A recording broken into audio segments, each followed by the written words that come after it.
Hello YouTube, Kevin Chamberlain here, again. Now, I've gotten some requests for my 11 favorite anime characters. Here they are now.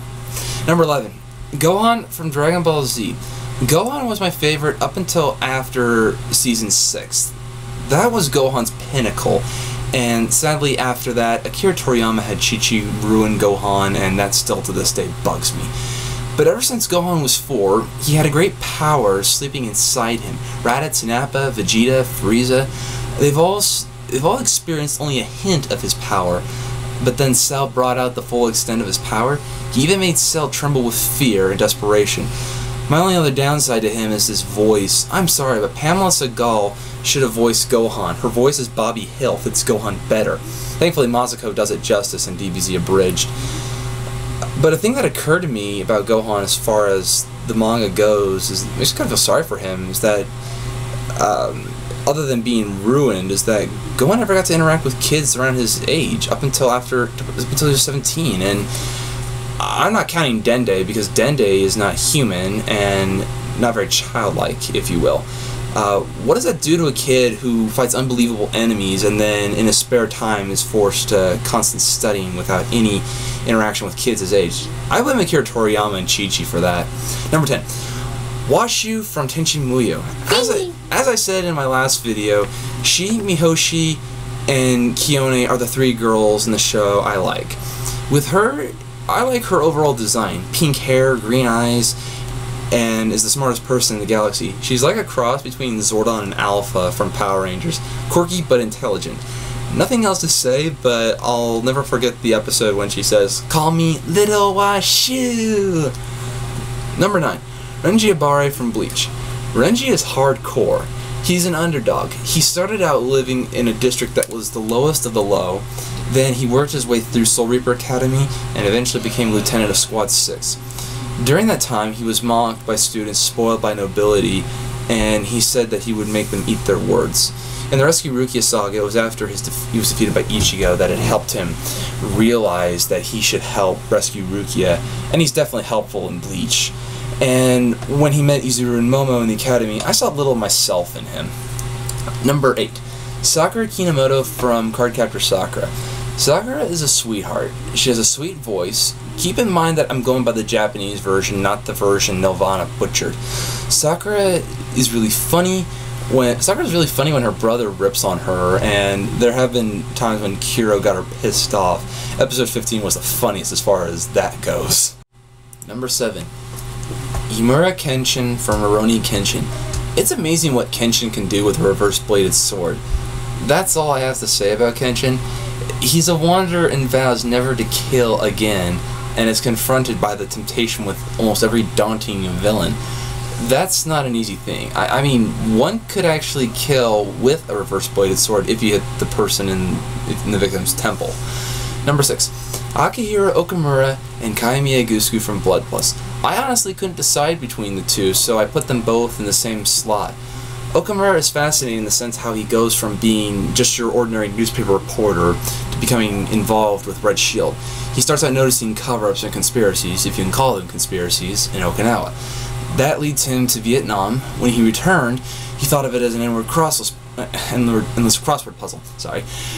Thanks to Mao, one thing led to another. I've always had a detective fascination ever since I saw The Great Mouse Detective when I was very young, and Okamura's story and development is well written in that sense, in my opinion. He kind of reminds me of Bulk and Skull in Season 2 when they try to find out who the Power Rangers were. Now, Kai reminds me of my brother and my late grandpa when he was 15. Kai used to get into a lot of trouble, and then when he joined Red Shield to stay by Saya's side, it matured him, and he became an admirable young man. My grandpa used to get into a lot of trouble when he was a teenager, and then in 1951, he enlisted in the Navy during the Korean War when he was 15 years old. I am dead serious. But after his 4 years in the Navy, it worked out for the best.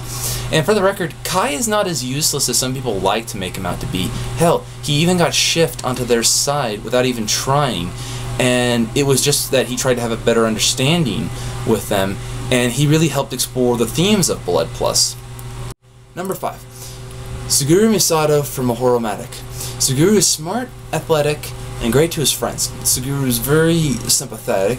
Saguru is a lot like any of us guys who've been in middle school. What really makes him memorable is that he has a secret stash of ecchi, and Mahoro really disapproves of it. You can definitely relate to him. Two scenes really define Saguru for me. One was when in episode 2 he knows that Mahoro might find his ecchi and he rushes home in the hopes he doesn't find it. And then the other was in episode 12 when he stood up to Toryuga to stop his fight with Mahoro. He's standing up to an alien combat android that could literally have his head on a spit in the blink of an eye. That takes balls.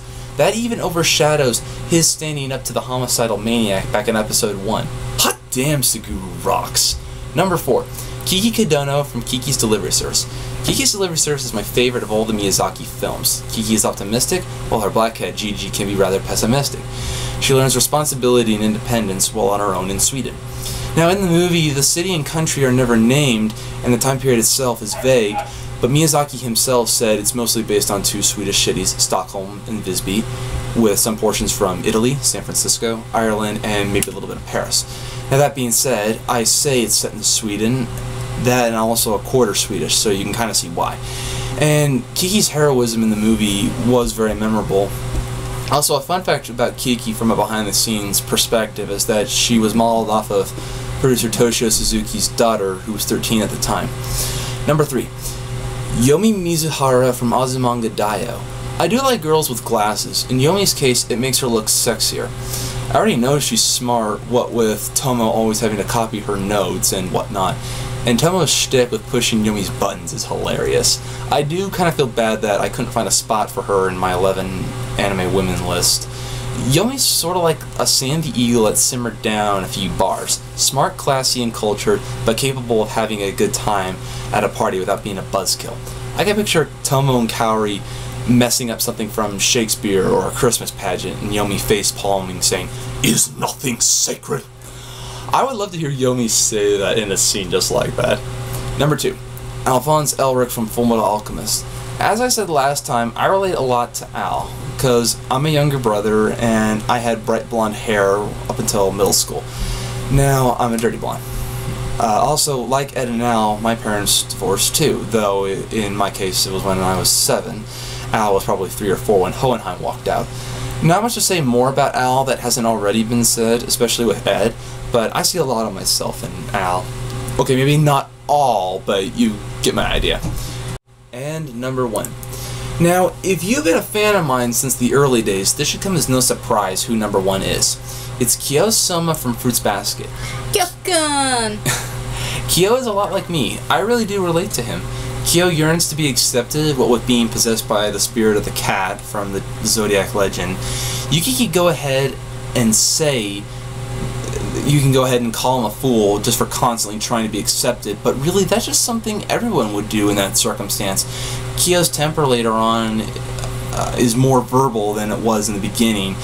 Mine's also verbal. I don't get physical unless someone hits me first or really offends me.